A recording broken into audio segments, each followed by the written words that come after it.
Mga ka-printers, magandang araw sa inyo. Ako ang inyong Kuya Jazz. Ngayon, pag-aaralan natin ang tamang paggamit ng ating Kuya Mug Press para makagawa tayo ng ating mga designs sa ating mga mug. So ay mga ka-printers, bago ang lahat, umpisa muna natin sa pag-unbox ng ating Kuya Mug Press.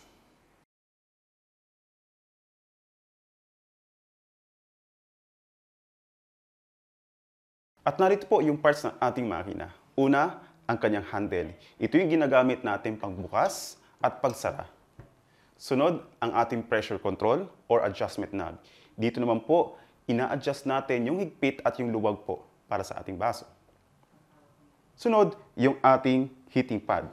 Ito po yung parteng umiinit kung saan dito po natin nilalagay yung ating baso. Sunod, yung ating temperature and time control panel.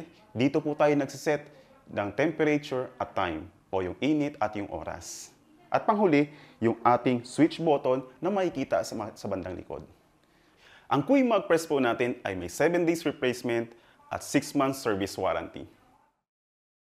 Para po sa kanyang maintenance, napakasimple lang. Ang gagawin lang po natin ay punasan itong heating pad bago at matapos natin po siyang gamitin. Kung sakali po magkaroon tayo ng problema regarding sa heating pad, may nabibili naman po tayo sa mga branches ng 10 ounce at 11 ounce. At narito ang mga kakailanganin po natin. Una, ang ating Kuya Mug Press. Pangalawa, ang ating sublimation coated mug. Pangatlo, ang ating thermal tape. Pang-apat, ang ating design. Sa paggawa po ng design, kailangan gumamit po tayo ng sublimation transfer paper gamit ang sublimation ink. Para sa ating layout, ito ay may sukat ng 8 inches by 3.5. Gamit ang sukat na ito, makakagawa tayo ng 3 disenyo sa isang A4 size paper. Tandaan, kailangan ito ay naka-mirror print. Ang ating gagawin ay para sublimation coated mug. Pero ang gagawin nating proseso ay applicable din po sa Magic Mug, Inner Color Mug, Couple Mug, Frosted Mug, at ang ating sublimation coated na sports jug. So una po nating gagawin ay kukuha tayo ng isang design at lalagyan natin ng thermal tape. Puputol lang po tayo at least mga 1 inch or 1.5 inches ang haba. Ididikit muna natin sa magkabilang dulo.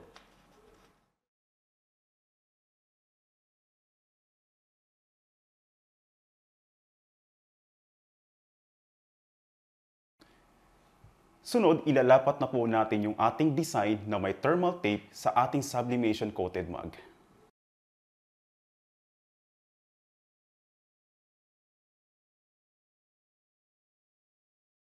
So ipapantay lang po natin to gamit yung pinaka-handle po natin. Siya po ang magsiserve as yung pinaka-guide. Sunod, ipapantay naman po natin yung distance ng sa taas at ng nasa baba.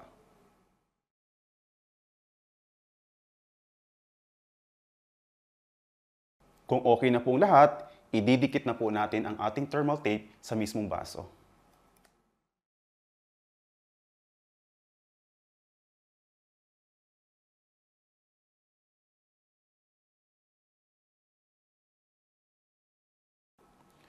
Mainam na nakaredy na po ang ating mga designs at ating mga baso bago simulan natin ang pagbuhay ng ating makina. Ito ang mga kailangan tandaan sa paggamit ng Kuya Mug Press. Una, ang tamang pressure o tamang higpit ng ating makina sa ating lulutuin. Pangalawa, ang tamang set ng temperature o yung init. At panghuli, ang tamang set ng time o yung oras. So bago po natin buhay yung ating makina, susukatin muna natin yung pressure ng ating baso dito.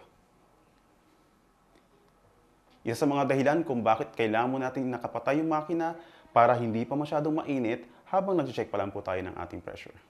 Susukatin po natin ang ating pressure gamit ang ating pressure control na makikita po rito o tinatawag din po natin itong adjustment knob. Kung sakali ganito po yung magiging pressure po natin, nangangahulugan po ito na kulang yung ating pressure.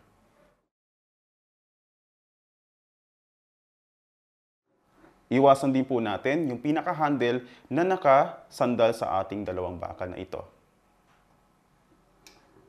Alalayan kapag tuwing magsasarado po ng ating makina.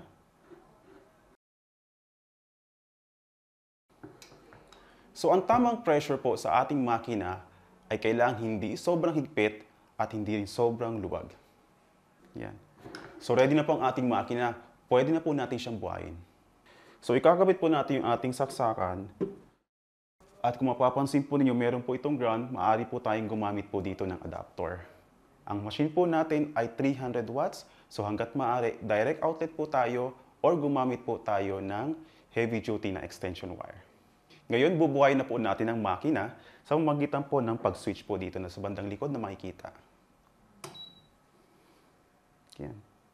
Matapos iset natin yung tamang pressure, ngayon naman po, iset na naman po natin yung ating temperature at yung time. So, iset po natin yung ating machine, pinutin yung set button, lalabas po dyan yung SP or set point, tumutukoy po ito sa init.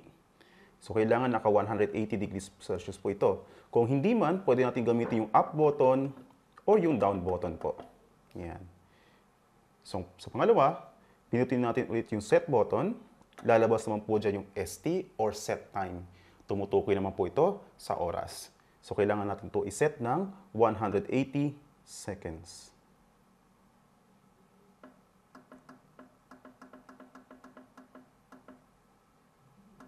Okay? So, tapos na po natin iset yung ating time. Pindutin po natin siya sa pangatlong beses para bumalik po ito sa pinaka-actual temperature po niyan. So, kung mapapansin po ninyo, malapit na rin po yung ating temperature, ma-reach ang 180 degrees Celsius. Ihintay na lang po natin ito na umabot sa 180 degrees Celsius bago tayo magsimula magluto.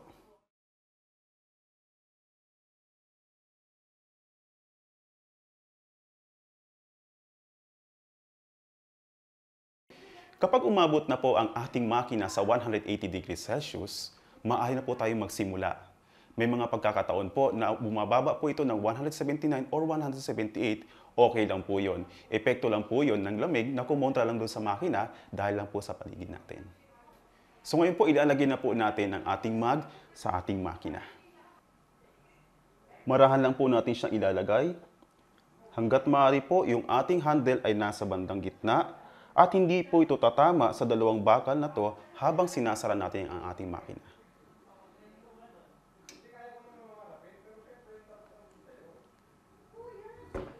I-press natin hanggang sa malak po natin yung pinaka-handle. Hihintay lang po natin matapos yung ating baking time, saka po natin tatanggalin ang ating baso.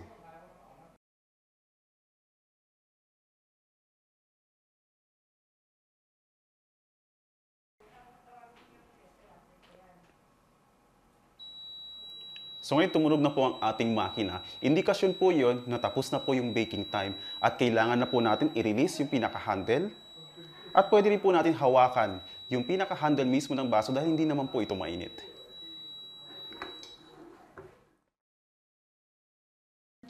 Ngayon i-check po natin kung naluto po ba yung ating design sa may baso. Pwede tayo gumamit po ng kapirasong papel para panggamit natin, pantuklap, dahil sa mainit po yung ating baso. Yan. Tutuklapin lang po natin sa bawat kanto. Make sure po na solid po yung ating design.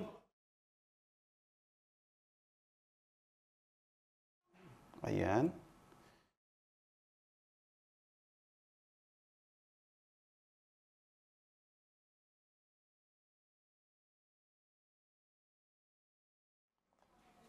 So ayan, luto po ang ating design.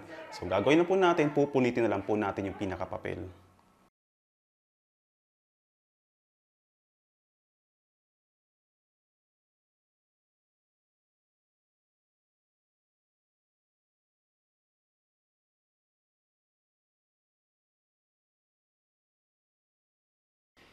May mga pagkakataon, dahil na rin po sa dami ng production o dahil na rin po sa kalumaan, nagbabago ang performance ng ating makina.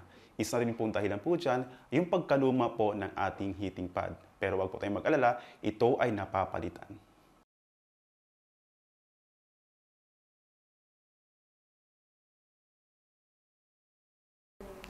Para sa mga katanungan at karagdagang impormasyon, bumisita lamang sa ating official website na uniprint.ph. Muli, ako ang inyong Kuya Jazz at magkita-kita po ulit tayo sa mga susunod pa ng mga videos.